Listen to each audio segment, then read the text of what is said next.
Making time to join us on this very cold Tuesday evening, but not to worry, we are here to keep you company and hopefully keep you warm as well. Na najua wengine wengi pengine mnashangaa jana nilikuwa wapi, but just to put you up to speed, this past weekend we spent a lot of time in Lake Nakuru, and the whole point of being there was to learn so much about the impact of climate change. Unaona hizo picha ambazo ziko hapo kwa TV yenu, we were walking and actually going through a boat ride, learning so much about the rising water levels. Unatuona hapo kwa boat, enjoying the scenery, but at the same time really learning about how climate change has impacted that lake. And just to let you know, while we were in the middle of that water, at some point our boat iliisha mafuta and we could not move at all. And please do remember, inside that water there's hippos and very many other animals at the same time. Now I'm sure you're curious, you're wondering, mulipata mafuta aje, how did it go? That story I will be giving it to you later on when we air that episode. A very good evening, viewers. Very many thanks for making time to join us from whichever part of the country or the world that you are watching us from. Na kama kawaida yetu, we do have a great show lined up for you today. My name is Violeta Ngina, or the International Mkulima.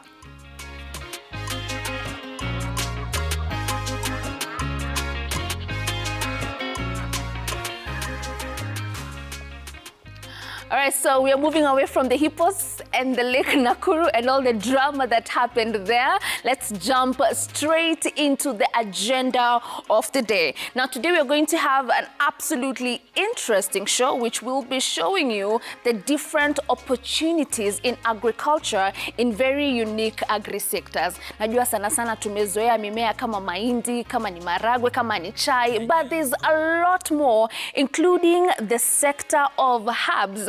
And that is what we are going to be focusing on in the program today.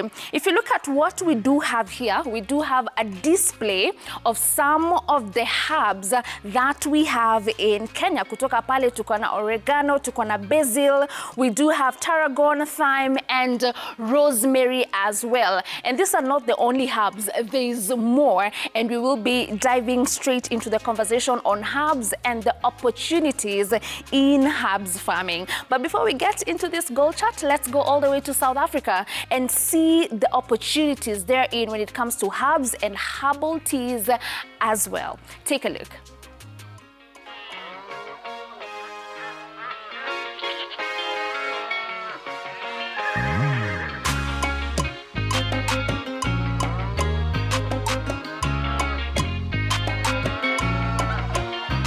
It's another beautiful day in Johannesburg, South Africa. And as you can see in my background, we do have the founding father, Papa Mandela.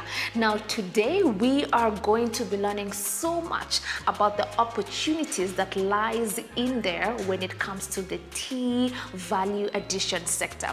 Now, think about it. In our country, back at home in Kenya, we are known for the most prestigious tea in the world, which is our black tea. Yani hata mtu akiwa majuu anaweza akakwambia niletee chai ya Kenya.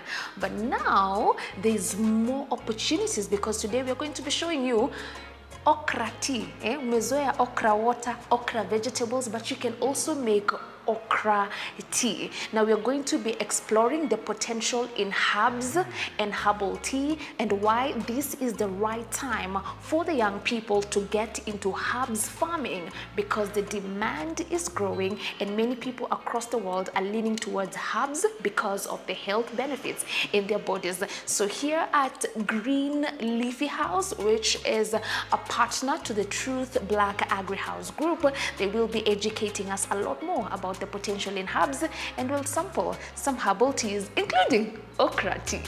Hello. Hi. Pastor Manager. Yes. How are you? I'm fine, and you? Unjani. Unjani.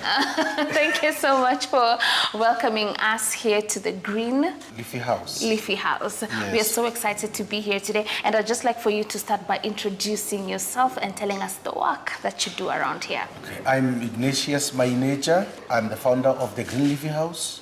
We are a tea manufacturing company we are based in South Africa, in Pretoria. So give us an overview on the different kind of teas that you produce here. And I'm asking that because when you come to our country, we have a specialty. Our black tea is well known across the world, and that's the most popular variety of tea that we consume on that side. So when you're talking about the teas that you produce here, which varieties are they? Okay, we have guava tea, that is our main tea.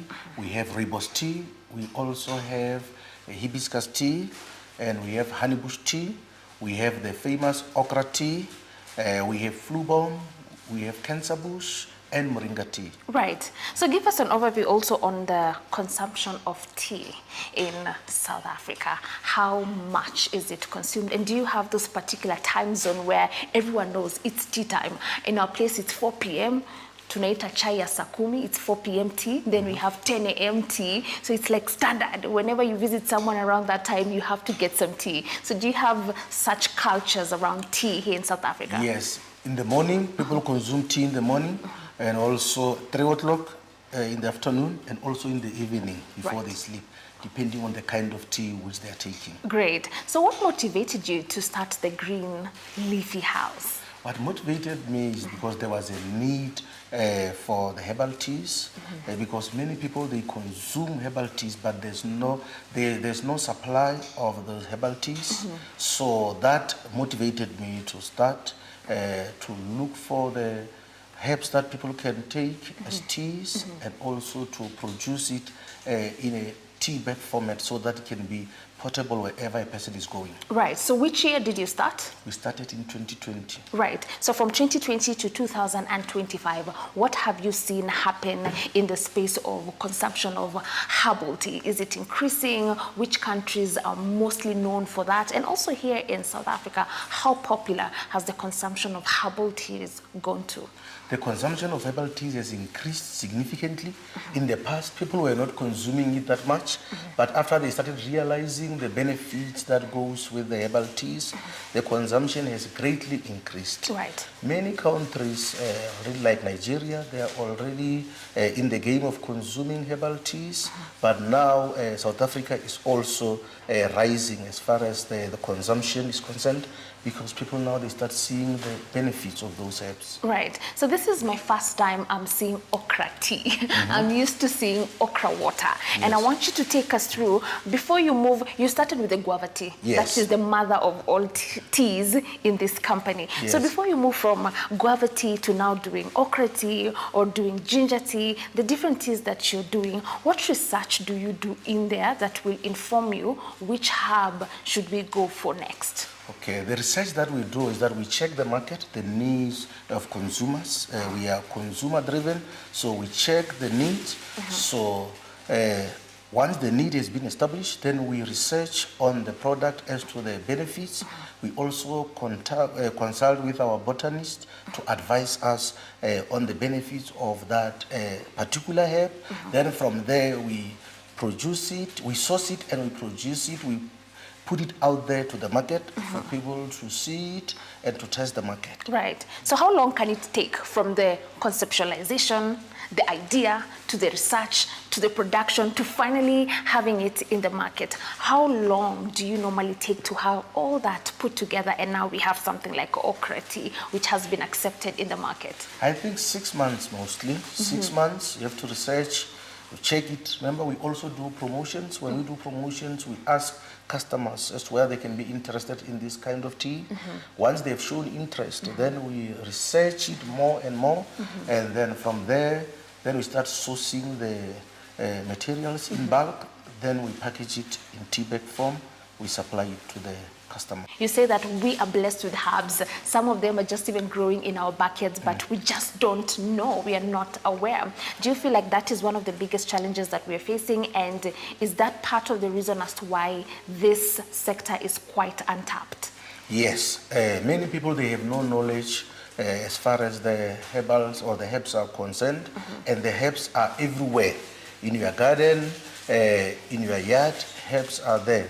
Therefore, because of lack of knowledge, people, they are unable to tap into the market of herbs, and the more awareness, if we bring awareness to the people, they start realizing that they have value where they are. They have gold where they are, but they were not aware that they have gold. Right. How do I make sure that I'm picking the correct herbs? Because a lot of things can grow in your backyard, a lot of things can grow in our gardens, and some of them could be poisonous. So how do we go about that so that we make sure what we're consuming, what we're getting is good for the body?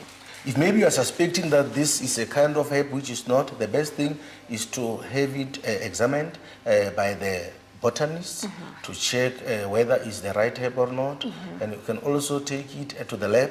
They can be able to identify it for you. Right. So by so doing, you'll eliminate any risk of potential harm. Right. Let's talk about the production of these herbal teas that we have here in South Africa. Yes. Are we exporting any of that to the international countries? And if so, which countries are the biggest importers of these herbal teas? Currently, we as the Green Leafy House, we are not importing any. We are just selling locally, but there are other countries who are big consumers of the herbals, like Nigeria and also Egypt. So when you're talking about the Chinas, the Japans, are they also part of the people that probably consume these herbal teas?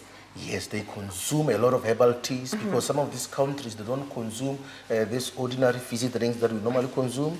They are more health conscious because of they are aware of the benefit that comes with the herbal teas. Therefore, they automatically becomes the highest consumers. Right. Would you say currently you're able to satisfy the local demand here in South Africa, or there's need to do more, produce more of these herbs? Currently, we are able to satisfy, but always remember the need will always be there. Right. Yes, the more customers they are interested in your product, the more the need increases. But currently, we are able to satisfy the local need. Great. So help us understand your relationship with farmers, where you get your herbs from. So how many farmers are you working with, and will you find a lot of these farmers on small scale, or we even have large plantations dedicated to herbs here in South Africa? We deal with a lot of farmers, but most of the farmers, they are small-scale farmers. I believe that the reason is because many people have not yet tapped into the power of the herbs. So the farmers, we have a lot of farmers that we deal with. We have more than 20 farmers supplying us with different kind of herbal products. Talk to us about the steps, how you inspect what they're growing, so that you also make sure by the time you're taking it to a consumer, it's safe for their consumption. So how do you keep monitoring so that whatever you have finally is good? Yes, firstly, we want our products that we buy from them to be organic. Therefore, that means that we have to be there to check. Then we take the samples of the product or the herb.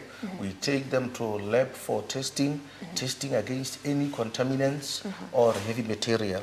And the farmers that we deal with, they have to provide us with the certificate of acceptability, which prove that their facilities and also whatever that they are producing, they complies with the health standards.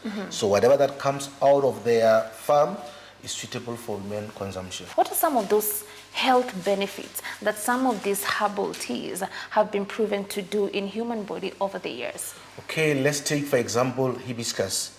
Hibiscus is good for the skin, it's good for people who have digestive issues like constipation.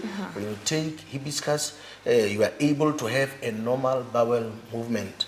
Some of the herbs like soursop, they help a lot in terms of reducing blood pressure and sugar, and they are also good for sicknesses like arthritis or inflammation of the joints. So those are some of the benefits that are attached to this herbal products. Right. Are we seeing change in our pharmaceutical industry whereby our doctors and our health specialists are encouraging more people to try and embrace these herbs? Are we seeing more key players getting into this? Because I believe that will help in increasing awareness and even the production. Yes, there's a shift medically in terms of the prescription of medicine that is more herbal than the normal medicine. So many doctors, I think, and the people at large, they are shifting from the normal tablets as they know them they are moving towards the herbals because they realize that when you consume herbals, there are no side effects. Most of them, they have no side effects. Why? Because they are original, and so they are designed for the body, so the body can be able to receive them with ease. Right. Was there any particular challenges that you faced when you were starting out 5 years ago? We faced a lot of challenges when we started. The first challenge that we faced was the material that we used to package the tea bags with. We struggled a lot with that tea bag paper that is used because the market was reserved. So secondly, we struggled even sourcing the right materials because of the monopoly. Farmers were not willing to sell the products or the raw materials to us because they did not know us. But after some time, we were able to conquer those challenges. Take us through from the first step to the final in this factory. Okay, before I take you through, let's dress up. Okay. Because we are in the food service environment. Right.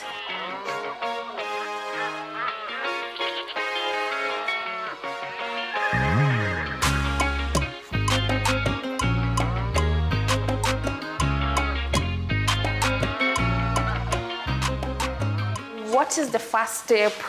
Okay. What is happening where? The first step is we receive the raw materials Right. from the farmers. They may come in that brown bag like that. So after harvesting, how soon do they deliver it to you? Okay, it depends because they have to dry it first. Okay. So after drying it, then they will deliver it to us. It can take 3 weeks from harvesting Right. until delivery. Is there a particular moisture content that you look out for? Do you do any tests to Yes. make sure that it's dried to your standard? Yes, there is a moisture test that is done because if the moisture test is not done, the product will get rotten because it's not fully dried to the right capacity. Right. So once they've done all those tests, they deliver the product to us. It comes in that This bag. one bag. Yes. So here they put the dried herbs. Yes. Right. Is there a particular reason why you prefer them in these brown bags? I would ask. I mean, they could put it in a sack. They could put it in a polythene. For the purpose of the air to be able to enter them. Right. Yes. So because these brown bags are a bit porous. Yes. Okay, great. So once you receive them, what happens next? For example, that is rooibos. All this is rooibos. Yes, all those are rooibos. There's something about rooibos with South Africa. Is it like one of your special herbs that we find here? Just give us a bit of understanding. Rooibos can only be found here in South Africa. In the whole world? Yes, the whole world, they're sourcing rooibos from South Africa. So if you want to source rooibos, this is the right place to get it from. Right. So rooibos is the South African signature as far as tea is concerned. How important is rooibos to the human body? It has some benefits. For example, if you're struggling with sleeping and you take rooibos before you sleep, you will sleep with ease. Right. Secondly, those who have digestive issues, upset stomach, you take rooibos, then you'll begin to see healing taking place on your body. Is it your climate? Is it your topography that makes rooibos distinct to South Africa only? I think it's the climate at Cape, because it can only be found at Cape. So not all parts of South Africa? No. Only in the Cape Yes. side. Great. And then once they bring it, what happens next? Then we take it to our machine. Obviously, we'll open it and we check whether everything is up to standard, as we have agreed with them. Then we take it to our tea bag making machine. All right. I can take you through. Sure. Lead the way, please. So this is our tea bag making machine. So you put the rooibos here. What's the weight of the raw material that you can put here? This is 20 kg. Okay. Once you've put it here on the machine, obviously you'll operate the machine according to the size of the tea bag that you want. If you want a smaller or a bigger tea bag. But normally the quantity of the raw material inside a tea bag that we do is 2 grams. 2 grams of rooibos. The machine has been designed in such a way that it is able to measure 2 grams of rooibos. Then it will go through the process, then it will produce tea bags. Right. So this is the final product. Yes. And you said in one tea bag we have about 2 2 grams of the tea. Yes. Right. Yes. So that is just the entire process. Yes. That's all that happens. Yes, for the tea bag. Then from there, it moves to packaging. Packaging is happening here. They put them in the silver bags to preserve them, to ensure that there's no liquid that can penetrate and cause our product to get rotten. So they put it there inside. Inside every silver bag, we put 20 tea bags. Right. Then from there, it goes for sealing. They seal those bags with our hot sealing machines. And then from there, it moves from the sealing into the boxes. Right.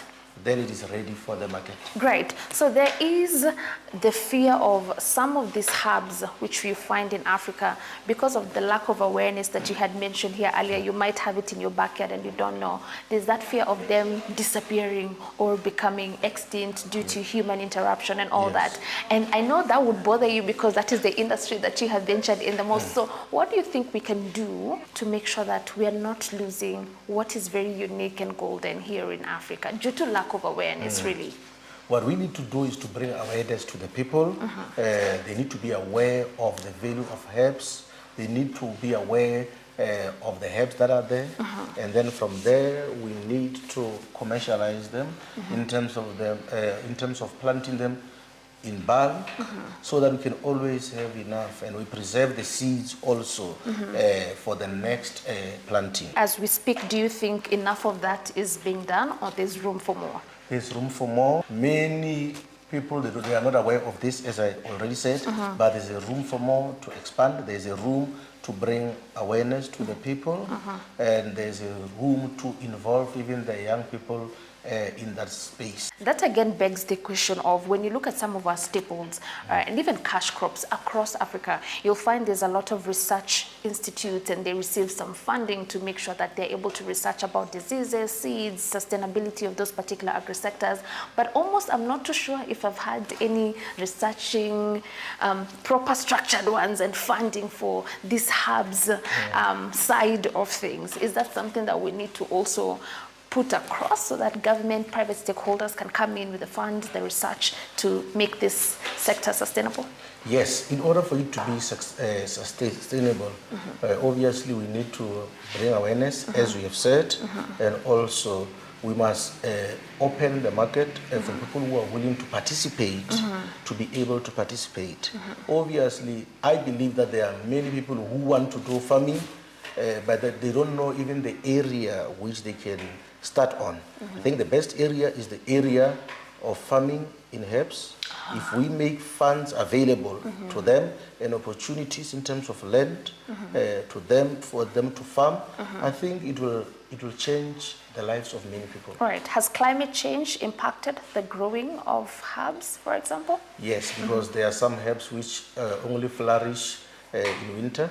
So if there is rain in winter, automatically it disturbs everything. Right. So maybe is there a scenario where there's a particular herb you needed to make a particular kind of tea, but the supply you got was very low compared to the demand? Moringa. Yes, there's an incident where we wanted moringa, but now because of the climate condition, the moringa plants were not developing more leaves, because we are using leaves for these teas.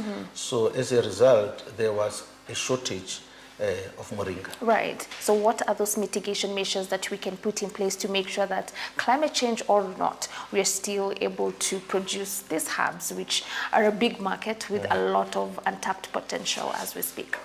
I think what we need to do, obviously, some of these things, they need tunnels.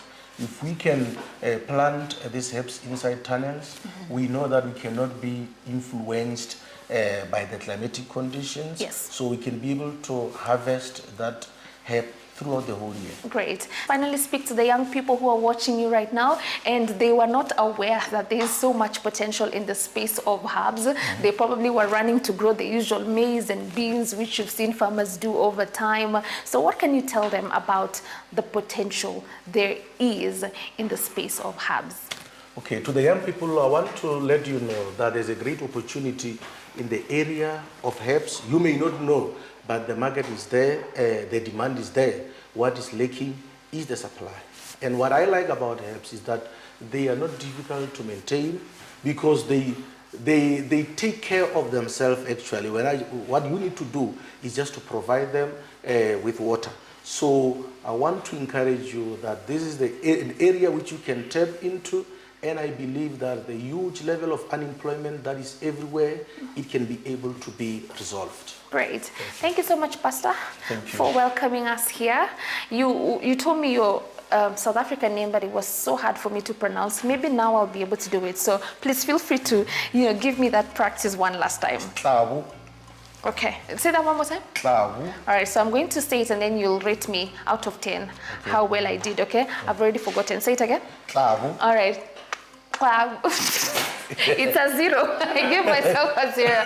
Thank you so much.